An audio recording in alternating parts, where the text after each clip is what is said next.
জিরানিয়া মহকুমার বরদুয়ার পাড়ার বাসিন্দারা দীর্ঘদিন ধরে তীব্র পানীয় জলের সংকটে জীবনযাপন করছেন।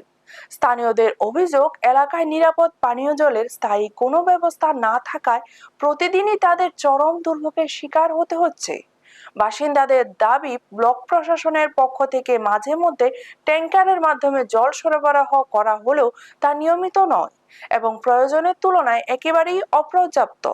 ফলে বিশুদ্ধ পানীয় জলের জন্য প্রতিদিনই ভোগান্তি পোহাতে হচ্ছে এলাকার মানুষকে। সংবাদ মাধ্যমের মুখোমুখি হয়ে স্থানীয়রা জানান, তাদের এলাকায় এখনো পর্যন্ত কোনো পানীয় জলের পাম্প স্থাপন করা হয়নি। একটি ড্রিঙ্কিং ওয়াটার পাম্প স্থাপন করা হলে বহু পরিবারের দীর্ঘদিনের পানীয় জলের সমস্যা দূর হবে বলে তারা মনে করেন।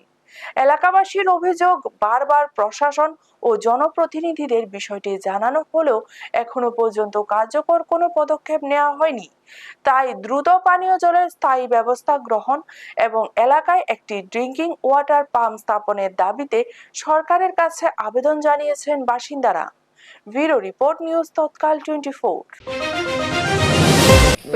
मिडियाना हामबाय ओमफ्राय जों मिडियाना मारिंखाय अको दैनिबाय मारिंमानता ओमफ्राय दैदो माइयां जासना सरकार दै रै दङ दो ओमफ्राय हामया दा ओमफ्राय हामया खना अको ताइक्सा जिनि साल एमेरा संनोबो आं गयावो ताइक्सा दै गाहाम साजना दै फायखा ताइक्सा हामनाय गयावता आबनि बाय मिडियाना जों मारिंमाने दै गाहाम के सारै दे मान ना जना ताइक्सा फोन गाहाम दखाय जावता